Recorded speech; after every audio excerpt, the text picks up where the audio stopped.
everyone and welcome back to my channel. Let's take a look at what's in store today.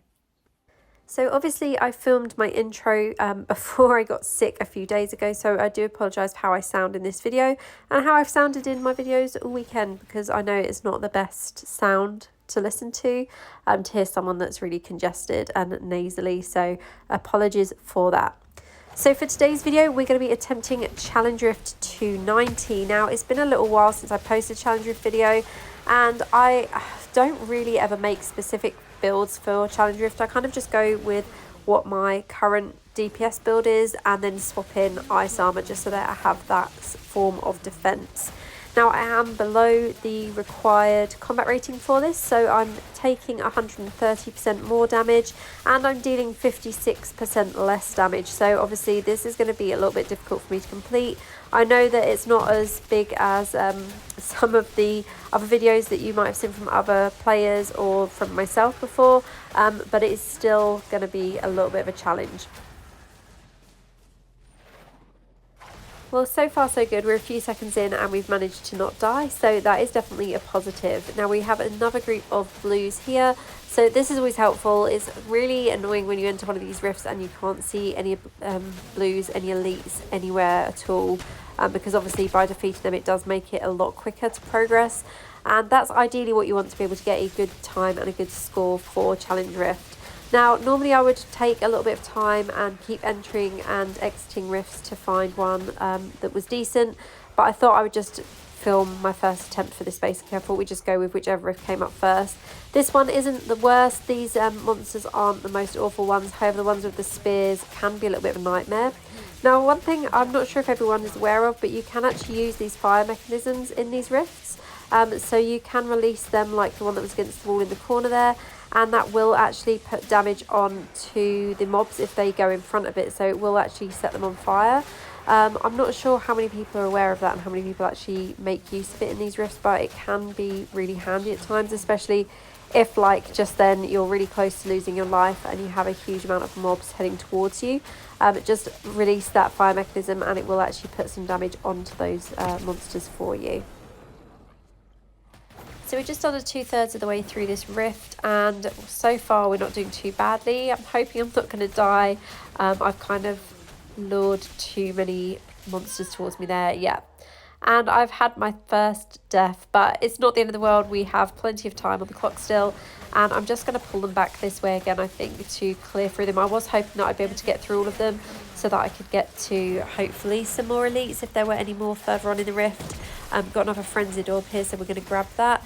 And the normal monsters we're actually taking down quite quickly with this build. As I mentioned, this is my high DPS build, so this is actually my raid build, and all I've done is put in ice armor, similar to what I do when I use it in Vanguard as well. I will talk through all the essences at the end of the video to just show you what we've used. It's not necessarily what I would actually choose to use for Challenge Rift. I will look at putting a specific build together for Challenge Rift at some point soon, to see if I can come up with something better, but for now this is what I went in with. And we've got the alchemical shrine here as well, so this one is literally one of the best ones to get in Challenge Rift. I actually avoid picking up this shrine in Elder Rift and in Open World, but in Challenge Rift it is probably one of the best shrines you can get, simply because it obviously freezes all of these mobs in place, so you can walk through them like I am, continuing to attack them without actually taking any damage. So honestly, one of the best shrines you can get, as I said, in Challenge Rift. And we're getting super close to killing enough enemies to get the boss to spawn here as well. So I'm actually quite happy with the progress we've made. Last time I attempted this, I was nowhere near this and I was just getting one shot straight away, which I probably would this time if I didn't have the ice armor as well, to be fair. And here we have the best thing ever. We have the empowered shrine. So this is exactly what you want to get when you get the boss up here, because I generally spam my primary attack and all my skills once the boss appears in these challenge rifts, and getting that shrine, honestly, that was a godsend. I'm so happy with that. That couldn't have gone any better if I tried. So obviously with the empowered shrine, that is increasing your attack speed, which is exactly what you need when you're facing the bosses in these rifts. Now, unfortunately, this is not the best boss to have gotten, simply because of this bat attack that can give quite high damage if it hits you. However, I do find that it's easier to avoid than the attacks from, say, Sand Shaper, which is honestly one of the worst to get, as well as Baal. Neither of those are the bosses that you want to get in Challenge Rift. Now we're getting close to completing here. I'm giving quite a lot of damage with this build. It seems to be working pretty nicely. And that is it. Rift complete in 4 minutes and 50 seconds. So we're going to go ahead and take a look at the build that I'm using as well. I'll talk you through what we're doing and what I've done and why I've done it in this build as well. So just quickly taking a look at my stats here. So combat rating is 40,882. This is my highest combat rating gear. We've got just over 4.7k on armor penetration, and we've got exactly 4,700 potency, which helps. We're using 2 pieces of Vitus. This increases the duration of all beneficial effects on you or your party by 30%. I'd normally use 4 pieces.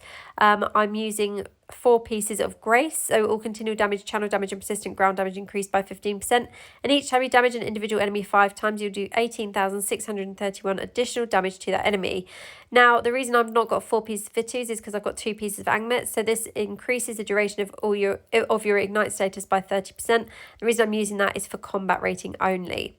Now, Helm I won't talk through because I'm not using it, it's not active in the build, but on the chest we're using Isolated Storm, so Lightning Nova now calls a lightning orb to orbit you, dealing lightning damage to enemies, damage increased 18% and 10% from the awakened slot. Filtered Defense on the shoulder, so Disintegrate now surrounds you with an entropy field, and this increases damage by 18% and an additional 10% from the awakened slot there as well. That's one of the new essences too. Novel Castigation on the pants, again a solid favourite. Arcane Torrent also fires tracking missiles that seek out enemies, dealing 13,408 damage. Damage increased 90% and an additional 10% from the awakened slot. We've also got 3 pieces of Wired there. Rift Carver, another one that I don't feel I have to talk through. Arcane Torrent now creates a Celtic Orb that moves with you. Damage increased 18% and an additional 10%. But also I've got the 2 pieces of magic on that as well. Trifling Piffle on the offhand. When Lightning Nova hits a shocked enemy, it unleashes another Lightning Nova. Cannot occur more often than every 4.5 seconds. Lightning Nova cooldown is decreased 10%.